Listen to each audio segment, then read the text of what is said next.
Welcome to NECC Today, a show produced by NECC students for NECC students, featuring the best things going on both on and off campus. I am Daniela Valdivia-Terres. Up next, my peer Rowan Rowell and I visited Barewolf Brewery in Amesbury to learn the art of beer crafting.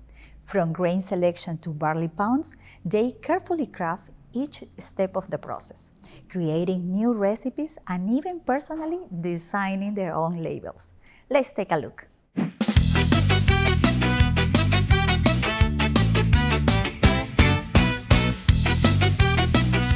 Oh, hi! My name is Daniela Valdivia, and together with Rowan Rowell, we are here at Barewolf Brewing. Why beer? Why not beer? It's got so much. It's a blend of art and science. It does all of the things for me that I need it to make it. And then at the end of the day, I love to drink it. Beer is kind of the alcohol of the people in a way. Ultimately, I got into it because I liked it.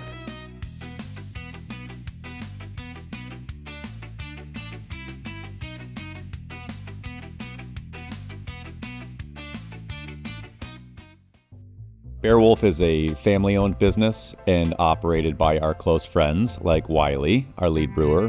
We opened back in 2017. My father, Paul, and I opened the brewery together. He basically does the business operations and I manage the logistics and production, and Wiley makes awesome beer. While we do make some of the same beers year-round right now, as well as hard cider, and we just made our first wine, and we make some other non-beer beverages, we are constantly creating and innovating new drinks for our customers in the tap room to try, and we also distribute out into Massachusetts and Rhode Island. We're actually doing all of the things that a lot of businesses say that they do. They say that their product is handmade. We actually use our hands. This is not a push-button brewery. It's a completely manual brewery, so we get to really put our hard work into the product. The things that we do in the production space really are captured in the beers that we make, and I'm really proud about that.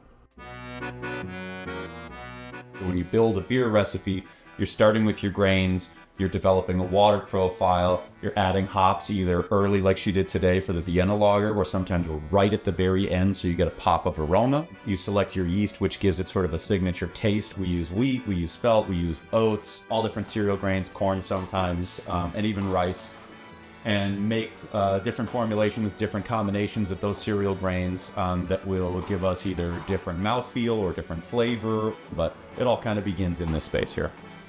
So I'm going to fire this up. It's going to be pretty loud, so you would like to put the ear protection in now if you haven't yet.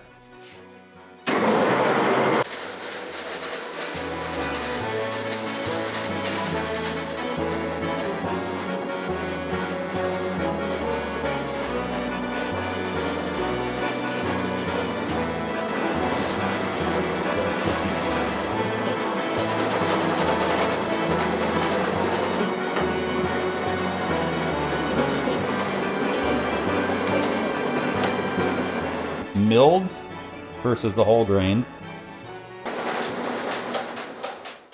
There's a pretty common phrase in the brewing industry that if you haven't dumped a beer, you've served a bad beer.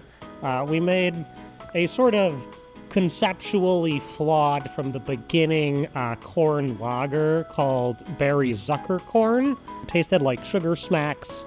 It was just a miss on every level. But I had nothing to do with that beer. I wasn't involved in that beer at all. For the first several years, we never made the same beer twice. And as we've grown, that mission has changed a little bit. I think what does set us apart, we're very community-oriented. You know, we really try and foster a local scene here, a supportive, safe third space in actuality, as opposed to just sort of using that as a marketing hook. The most important thing, obviously, in a craft beer market is having an IPA. So that's called Low Vis. We built the recipe up over a long time and tried to figure out the best way to accomplish a sort of cost-effective yet really tasty and intentional IPA. The other two year-round offerings are Pilsner, Stranger in the Alps, and then Polyamorous Cabal, which is a French Saison. And no one remembers why we named it that, but it's one of the big favorites here. But the big spring seasonal is called Among the Wildflowers, a Hefeweizen, which is a German-style wheat beer, very ferment-forward. I guess, like, from a customer standpoint, the signature beer has to be Low Vis, the IPA. The beer that I am most proud of every year, I think might be a slightly different answer, Kitty Kitty Pizza Party. It was a pale ale. You know, each year we add something to it, change the way we treat the dry hop, tweak the malt bill based on something we've been experimenting with. I'm really excited for this year's version because each year it is just sort of like a benchmark of what we have learned about brewing in the last 12 months. When I stand at the bar and I ask one of our staff for a beer when I'm here in the tap room, I ask for a dealer's choice. I really do fundamentally stand behind everything that we make. And when you drink as much beer as I do, you really need variety, which is why we don't like to make the same beer over and over. I've got ants in my pants. I think that goes for Wiley as well. The beers that I think that I'm most proud about is our barrel-aged wild program. We make mixed culture wild ales, aged in barrels for 6 months up to 2 years, then reblended. We get to put intention to it at the beginning and the end of the process, but the wild yeast and bacteria that ferment those beverages, you know, it's up to them. We push them in the right direction and then, you know, sit back and wait for something good to happen.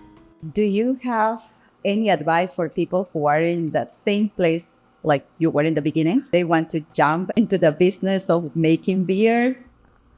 Don't f***ing do it. You stay out of my game. You just have to be ready for it to be difficult and for it to be difficult in ways that you never could have imagined. I think I've kind of learned to accept that and maybe even enjoy it sometimes. Cheers!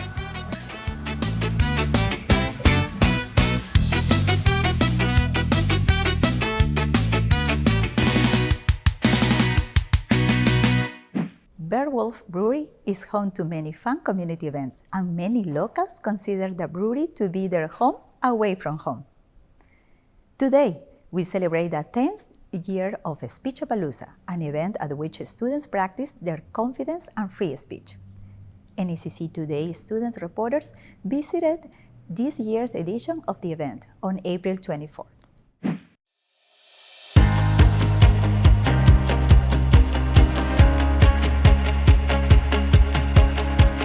Speechapalooza is an event put on by the public relations class that's meant to be a hands-on learning experience for the class.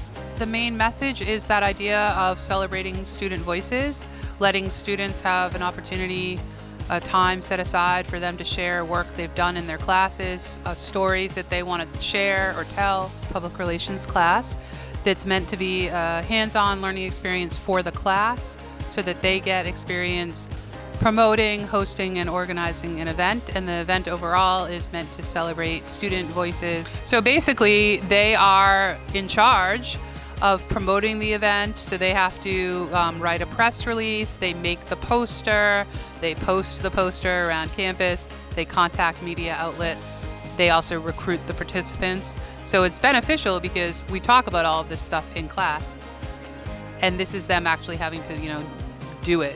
So it's very, it's experiential learning, which I think is good.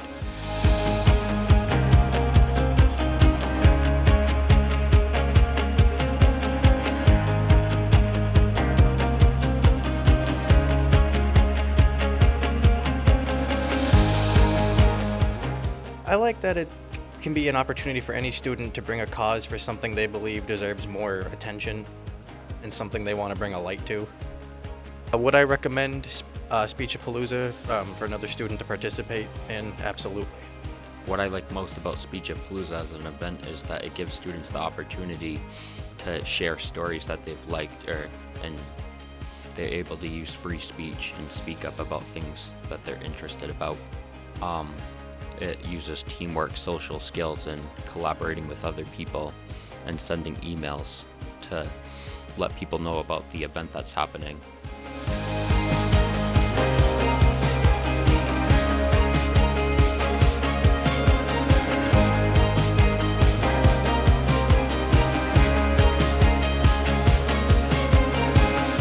My name is Jose Rodriguez. I'm an NECC alum. And just hearing the people, their speeches, it's very motivated, because all of us learn from each other. And we want to be great, we want to get better. every step of the way. Hi, my name is Jenny No. I'm a student here at NECC, and Speechapalooza to me means an opportunity to connect with your community, the faculty, the students, and it has been such a great experience being able to share something that's near and dear to me. Working in suicide prevention is my heart made tangible. I just feel very close to the mission, and my speech was all about the gift that we can offer someone who's in emotional disarray or distress. Hi, my name is Naima Bogran.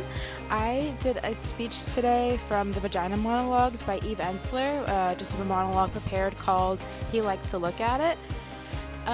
Doing my monologue was a lot scarier than I thought it was going to be. I actually messed up a few times and forgot a few lines, but you know, when you're kind of up there, you can't just stop, so I had to keep going. It was a little nerve-wracking, but hearing people laugh kind of made me feel a lot better, and I was worried that it'd be too much for some people to hear, but everyone really loved it. The Vagina Monologues is extremely important, especially today. It's just about, you know, being truthful about the women's struggle as feminism, and you know, coming together as women to be honest and open about the struggles we go through in our lives.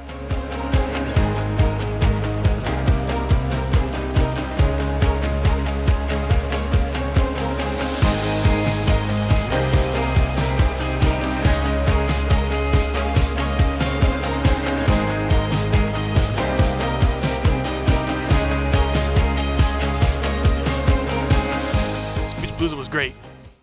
If you would like to see all the students' speeches, visit haverhillcommunitytv.org to watch the full Speechapalooza program. That wraps up this episode of NECC Today.